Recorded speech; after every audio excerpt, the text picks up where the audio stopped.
প্রিয় শিক্ষার্থীরা, আশা করি তোমরা সবাই ভালো আছো। আল্লাহর রহমতে ভালোই আছি। যাই হোক, আমি তোমাদের আজকে ক্লাস করবো ইসলামের ইতিহাস। ইতিপূর্বে ক্লাসগুলোতে আমরা আইয়ামে জাহিলিয়ার বিভিন্ন অবস্থা সম্পর্কে আলোচনা করেছি। তারই ধারাবাহিকতা আজকে আমরা আলোচনা করব আইয়ামে জাহিলিয়া যুগে অর্থনৈতিক অবস্থা। অর্থনৈতিক অবস্থা দেখো, আমি এখানে কিছু নোট করে লিখেছি। অর্থনৈতিক অবস্থা যদি আমরা আইয়ামে জাহিলিয়া দেখতে যাই, তাহলে সেখানে যে বৈশিষ্ট্যগুলো ফুটে ওঠে সেগুলো আমি ধারাবাহিকভাবে এখানে লিখে রেখেছি। এক নম্বর হলো গরিব যাযাবর। সেখানে বেদুইন বলা হতো অনেক সময়, আবার যাযাবর। যাযাবর হলো আমাদের বাংলাদেশের সহজ ভাষায় ওই যে যাযাবররা যারা এক স্থান থেকে অন্য স্থানে জীবিকার তাগিদে চলাফেরা করে, অর্থাৎ তাদের স্থায়ী কোনো ঠিকানা নেই। আবার কোন কোন এলাকা ভিত্তিতে ওদেরকে রিফিউজি বলে, অর্থাৎ তারা স্থায়ী নয়। তখন অর্থনৈতিক অবস্থাতে প্রথম যে অবস্থা দেখা যায়, সেখানে দেখা যাচ্ছে যে গরিব যাযাবর বিদ্যমান ছিল সেখানে, তাদেরকে তেমন কোনো মূল্যায়ন করা হতো না। এরপরে আসো কুচিত জীবী ইহুদি। কুচিত আমি ব্র্যাকেটে লিখে রেখেছি তোমরা যাতে বুঝতে পারো। সুদ প্রথা, কুচিত মানে সুদ, মানে সুদ প্রথা সেখানে খুব জোরে সোরে প্রচলন ছিল। সুদের অবস্থা এমন মারাত্মক ছিল, সুদের জন্য এই কুচিত প্রথার কারণে অনেক সময় অনেকের প্রাণ দিতে হতো। জীবন্ত মানুষকে অনেক সময় মেরে ফেলা হতো যদি এই সুদ নির্দিষ্ট সময় আদায় করা না হয়। এখনো আমাদের দেশে অনেক সমাজে সুদ প্রথা আছে। অনেক সুদ প্রথার কারণে অনেক সময় মানুষের যে আসল টাকা দেয় তার সেগুলি সেই কিস্তি পরিশোধ করতে না পারার কারণে অনেক সময় অনেক ঘর বাড়ি অনেক কিছু তোমার বিসর্জন দিতে হয়। তাহলে জাহিলিয়া যুগের কিছু বৈশিষ্ট্য এখনো সমাজে বিরাজমান করছে। এরপর হলো কারিগর শ্রেণী। কারিগর শ্রেণী ছিল কি ধরনের? তারা মূর্তি তৈরি করত। যে মূর্তিগুলো তারা পূজা করত, লাত, মানাত, ওবল, এগুলি ছিল সবচেয়ে তাদের কাছে প্রসিদ্ধ। এগুলি তাদের প্রধান দেবতা ছিল। এছাড়া আরো অনেক মূর্তি তারা এই কারিগর শ্রেণীরা এরা তৈরি করত। এরপরে আসো 4 নম্বরে শহর কেন্দ্রিক ব্যবসায়ী মহল। শহর কেন্দ্রিক ব্যবসায়ী মহল, অনেক ব্যবসায়ী ছিলেন, খুব বড় মাপের ব্যবসায়ী ছিলেন, ছোটখাটো ব্যবসায়ী না। তারা শহরে গিয়ে তাদের এই ব্যবসা পরিচালনা করতেন। অনেক লোক তারা নিয়োগ দিতেন। এই লোকগুলো তাদের এই ব্যবসাগুলো, যেমন সিরিয়া, মিশর, অনেক দূর দূরান্তে গিয়ে মদিনার আশপাশ দিয়ে সিরিয়া যেতে হয়, বিভিন্ন শহরে গিয়ে তারা এই ব্যবসা পরিচালনা করতেন। এর মাঝে তারা ছিলেন অনেক বড় ব্যবসায়ী। এর মাঝে প্রসিদ্ধ ছিলেন মা খাদিজাতুল কুবরা রাদিয়াল্লাহু তাআলা আনহা। রাসূল সাল্লাল্লাহু আলাইহি সাল্লামের সহধর্মিণী খাদিজাতুল কুবরা রাদিয়াল্লাহু তাআলা আনহা, তিনি ছিলেন অনেক মর্যাদা সম্পন্ন, অনেক উঁচু মানের ব্যবসায়ী ছিলেন তিনি। এরপরে 5 নম্বর হলো মক্কা কেন্দ্রিক ব্যবসা। মক্কা কেন্দ্রিক ব্যবসা, মক্কারে কেন্দ্র হিসাবে গ্রহণ করে। আবার এখানে একটা কথা লিখে রাখছি, মক্কার প্রায় 300 মাইল উত্তরে মদিনা শহর অবস্থিত। এটা ঠিক চিহ্ন হিসাবে আসে। মক্কার প্রায় 300 মাইল উত্তরে মদিনা শহর অবস্থিত। মক্কা থেকে এই ব্যবসাগুলো পরিচালনা করে বিভিন্ন জায়গায় পাঠানো হতো। এই জন্য এটা ছিল মক্কা কেন্দ্রিক ব্যবসা। এরপরে হলো তায়েফ কেন্দ্রিক অর্থ ব্যবস্থা। তায়েফ আবার অনেক উর্বর ছিলেন।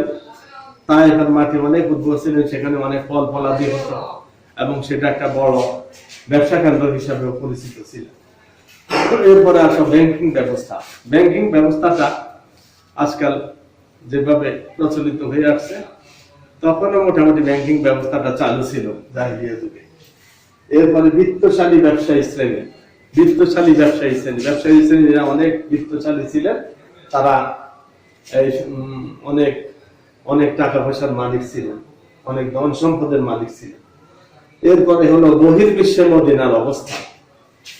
বহির্বিশ্বে মদিনার অবস্থা মোটামুটি ভালোই ছিলেন, কারণ মদিনাটা অনেক দেশে মক্কা থেকে যাওয়ার পথেই মদিনা করতেন। অনেক দেশে যেতেন ব্যবসা বাণিজ্য করার জন্য, অর্থনৈতিক অবস্থা সচ্ছল করার জন্য। তো বহির্বিশ্বে মদিনার সাথে সম্পর্ক ভালোই ছিল। এরপর আসো কৃষি ও অর্থকরী ফসল। কৃষি অর্থকরী ফসলের মধ্যে উল্লেখযোগ্য ছিলেন তরমুজ, কলা, ডুমুর, আঙ্গুর, জলপাই, তারপরে হলো পিচ, পিচ ও জৈতুন এগুলি ছিল প্রসিদ্ধ। এরপরে আসো পশুপালন। পশুপালনটা তখনকার দিনে এটা খুব প্রসিদ্ধি লাভ করেছিলেন। হ্যাঁ, অনেকে অনেক পশু চারণ, অনেক বড় বড় পশু চারণ ভূমি ছিল, সেখানে গিয়ে তারা পশুপালন করতো। এছাড়া পশুপালন নিয়ে অনেক অনেক কথাবার্তা আমরা এর আগে বলেছি। একজনের পশু আহত করার কারণে যুদ্ধ হয়েছিল, সেই যুদ্ধ 40 বছর স্থায়ী হয়েছিল, এই সামান্য ব্যাপারই। এর মাঝে পশুর মাঝে এখানে লেখা আছে মেষ, উট, ভেড়া, ঘোড়া, এগুলি ছিল প্রসিদ্ধ। এছাড়াও উটটা ছিল তাদের কাছে খুবই জনপ্রিয়। উটকে তখন বলা হতো মরুভূমির জাহাজ। এরপরে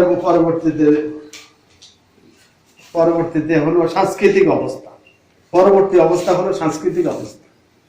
তো আইয়ামে জাহিলিয়া যুগের সাংস্কৃতিক অবস্থাটা কিরকম ছিল, আমি এখানে ব্ল্যাকবোর্ডে যা লিখতে পারিনি, এটা আমি বলে দিই। সৃজনশীল ক্ষমতা সম্পন্ন ছিলেন।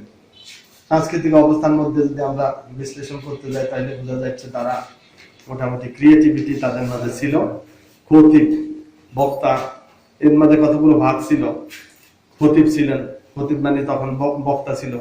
আমরা হয়তো বলি জুমার খুতবা যে খতিব, আসলে খতিব মানে বক্তা। এরপরে হলো শায়ের, হলো কবি, শায়ের মানে কবি। তারা তাদের মাঝে অনেক সৃজনশীল ক্ষমতা তাদের মাঝে বিরাজ করেছিলেন। এরপর হলো প্রবাদ বাক্য। প্রবাদ বাক্যকে তারা খুব প্রায়োরিটি দিতেন, অনেক অনেক বেশি প্রায়োরিটি দিতেন প্রবাদ বাক্যকে। এরপরে হলো গীতিকাব্য ও বিষয়বস্তু। গীতিকাব্য ও বিষয়বস্তু, তারা অনেক কসিদা মানে অনেক সুরে সুরে তারা অনেক গীতিকাব্য এবং অনেক এই দিক দিয়ে তারা অনেক অগ্রগামী ছিলেন। এরপরে আসো অশ্লীল সংস্কৃতির বিকাশ। তাদের মাঝে অনেক খারাপ, যেটা অশ্লীল সংস্কৃতি বলা হয়, সেটা তাদের মাঝে খুবই বিকশিত হয়েছিল। কবিও তাদের মর্যাদা, সেই জাহিলিয়া যুগেও কবিদের অনেক মর্যাদা ছিল। কবিদের মধ্যে বিখ্যাত ছিল ইমরুল কায়েস, তোরকাবিন, আনতারা বিন সাদ্দার, আমর বিন কুলসুম, হারেস, লবিদ বিন রবিয়া উল্লেখযোগ্য কবি ছিলেন। এদেরকে অনেক সম্মান করা হতো। এরা যা বলতো এদেরকে দেবতার মতো তারা পালন করত এদের কথা। এরপরে আসো বিনোদন। তাদের মাঝে তখন এই জাহিলিয়া যুগে বিনোদনও ছিল আরেকটা উল্লেখযোগ্য, তাদের অবসর যাপন, বিনোদন ব্যাপারটাও তারা খুব গুরুত্ব দিতেন। এরপরে হলো গদ্য সাহিত্য রচনা। গদ্য সাহিত্য রচনার প্রভাব ছিল তখনকার সেই সাংস্কৃতিক অবস্থার মধ্যে অন্যতম। ভাষা ও বিষয়বস্তু, অনেক ভাষা তাদের মাঝে প্রচলিত ছিল। বিভিন্ন ধরনের লোকজন বিভিন্ন ভাষা ব্যবহার করা হতো। এরপরে আসো ওকাজ মেলা। ওকাজ নামে একটা মেলা হতো শহরের অদূরে, সেখানে তারা সবাই একত্রিত হতেন। এই মেলাতে তারা একত্রিত হয়ে অনেক প্রতিযোগিতা হতো। এর মাঝে অনেক কবিরাও সেখানে গিয়ে তাদের কবিতা এবং প্রদর্শন করতেন। এরপরে তারই অংশ হিসাবে আরেকটা বিষয় ছিল সাবা মুআল্লাকা। সাবা মানে 7, মুআল্লাকা মানে ঝুলন্ত। সেখানে কবিরা তাদের কবিতা ঝুলিয়ে প্রদর্শন করতেন, জমা দিতেন। এরপরে এগুলো দেখে যাদের যে 7 জনের কবিতা সবচাইতে বেশি পছন্দনীয় ছিল, সেই পছন্দনীয় কবিতাগুলো কি করা হতো, তারা কাবা করে দেওয়ালে ঝুলিয়ে রাখা হতো। এই ধরনের 7টা কবিতা এইভাবে ঝুলিয়ে রাখা হতো বলে এই জন্য এটাকে বলা হতো সাবা মুআল্লাকা। এটা খুব ইম্পর্টেন্ট বিষয়, সাবা মুআল্লাকা পরীক্ষায় আসে। এরপরে আসে বিজ্ঞান চর্চা। বিজ্ঞান চর্চাও তাদের অন্যতম ছিল। এর মাঝে চিকিৎসা বিদ্যা, জ্যোতির্বিদ্যা, বায়ু প্রবাহের দিক নির্ণয়, এগুলিতে তারা বিশ্বাস করত।